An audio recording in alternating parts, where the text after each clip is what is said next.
Hello, McReviews here, and today I'm taking a look at Totally Accurate Battle Simulator. If you like this review, please make sure to subscribe so you don't miss any of my future videos. First appearing last year, the game still hasn't had a full release yet and as such still appears as a game preview, but it feels very much like it's nearing completion, and that is confirmed by the game's roadmap that you can view from the menus. It's a goofy and over-the-top battle simulation strategy game where you are faced with hundreds of levels, each with a unique combination of enemies to overcome, using your budget and placement of troops to outwit the challenges put before you. The slick selection wheel allows you to navigate all the units available to you and deduct the cost from your total allotted budget, with a maximum of 30 units being allowed on either side. There can be some difficulty placing units though, as the camera movement in place mode is a bit clunky to control and cannot see certain areas at all. It starts off simple enough with basic units in a Stone Age setting, but as it moves through time you are given access to an expanding cast of more complex and wacky soldiers as you progress through the new technologies. From the Age of Metals, meeting the likes of knights, Roman legions and Viking raiders, then gunpowder and ninjas, all the way to 1900s westerns. Each have their own arenas styled to their time period. Watching your minions go into battle will fill you with pride, but also a lot of laughs as you watch the ragdoll warriors flop and flail about on their search for victory. Whilst on the surface it appears to be quite basic, you'll quickly learn that it is not just the case of the bigger clump of soldiers win. There's actually some depth to this, which you will need to think about for some of the more challenging levels. The key to the game is understanding the strengths and weaknesses of different units and how best to combine different types to produce something better than the sum of its parts. You can even jump into battle yourself, taking control of any of your own units, relinquishing the top-down view to charge in from the front line.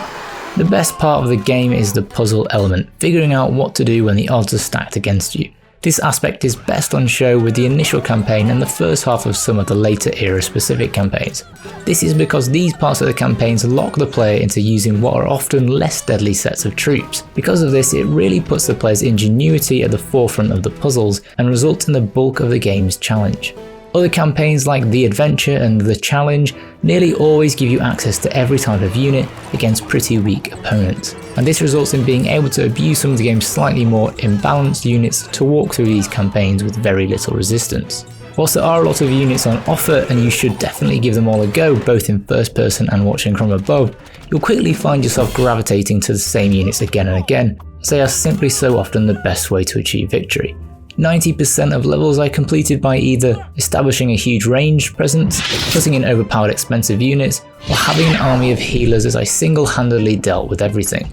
I didn't want to always employ these tactics and it felt a bit like I was somehow cheating the game, but the truth is a lot of the units are obsolete compared to the other units in their era, or made obsolete by further factions being introduced. Units that stood out to me as too easy to fall back on were hoplites, musketmen, mammoths, halberds and valkyries amongst a few others, and tactics like always putting a couple halflings near the front to draw initial fire I used constantly.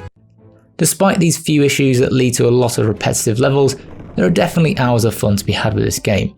The simulation campaign is a real highlight for fans of rock-hard strategy and thinking outside the box, as the flaws in the other campaigns I mentioned do not apply here. Sandbox mode is also available, which allows you to enjoy the madness of the ragdoll physics completely, the only limit to the battles you can create being your imagination. There are also secret items hidden away in many of the maps for you to find with your free cam. Finding and staring at these artifacts results in you unlocking a secret unit, which can be fun to search for and then play with.